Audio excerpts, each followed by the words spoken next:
यह कहानी है हुंजा की खूबसूरत वादियों की, जहां बर्फ से ढकी पहाड़ों की चोटियां आसमान से बातें करती हैं।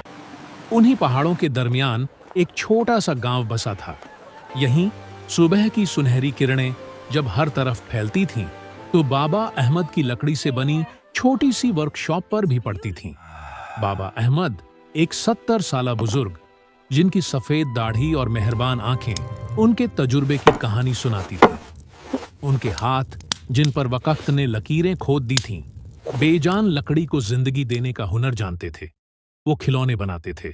उनकी वर्कशॉप में हर तरफ खूबसूरत लकड़ी के खिलौने सजे थे, छोटे छोटे जानवर, गाड़ियां और घर। लेकिन उन सब पर वक्त की धूल जमी हुई थी। बाबा अहमद के चेहरे पर गहरा सुकून तो था, लेकिन आंखों में एक हल्की सी तन्हाई भी थी। वो एक पूरा बना हुआ लकड़ी का घोड़ा उठाते, उसे देखते और एक हल्की सी उदास मुस्कुराहट के साथ वापस शेल्फ पर रख देते। एक रात उन्होंने एक नए खिलौने पर काम शुरू किया। यह एक परिंदा था, जिसके पर फैले हुए थे, जैसे वो अब भी उड़ान भरने वाला हो। वो इसे बड़े इत्मीनान और मोहब्बत से बना रहे थे। उन्होंने परिंदे की आंखों में इतने ध्यान से रंग भरा कि वो सचमुच जिंदा महसूस होने लगा।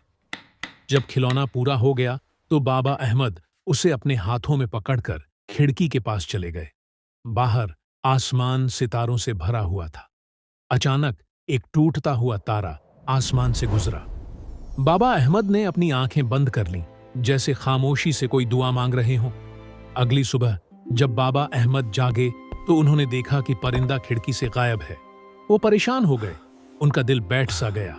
उसी गांव में एक और घर था, जहां झारा, एक 7 साला बच्ची, अपने नए घर की खिड़की में बैठी उदासी से बाहर देख रही थी। शहर के शोर शराबे से दूर यह खामोश गांव उसे अनजाना सा लगता था। अचानक उसकी नजर एक अजीब चीज पर पड़ी।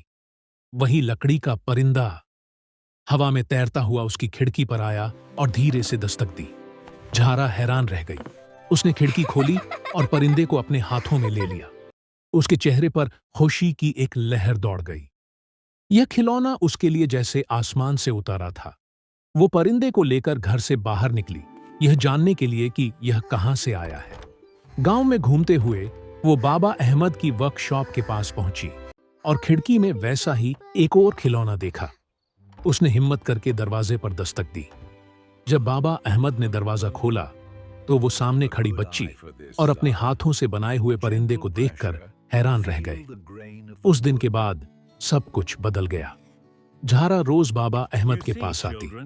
वो उन्हें खिलौने बनाते हुए देखती और बाबा अहमद उसे लकड़ी तराशना सिखाते। जल्द ही झारा अपने दोस्तों को भी ले आई। अब वर्कशॉप बच्चों के ठहाकों से गूंजती थी। खिलौनों पर जमी धूल साफ हो चुकी थी और बाबा अहमद का चेहरा खुशी से दमक रहा था। उनका अकेलापन खत्म हो चुका था। अब शाम ढल रही थी। बाबा अहमद और झारा वर्कशॉप के बाहर बैठे थे और सूरज ऊंझा के पहाड़ों के पीछे डूब रहा था। झारा के हाथ में वही लकड़ी का परिंदा था। वो परिंदा जो एक बुजुर्ग की दुआ और एक बच्ची की उम्मीद बनकर आया था। बाबा अहमद उसे देखकर मुस्कुरा रहे थे, एक ऐसी मुस्कुराहट जिसमें सुकून था, मोहब्बत थी और एक नए रिश्ते की खुशी थी।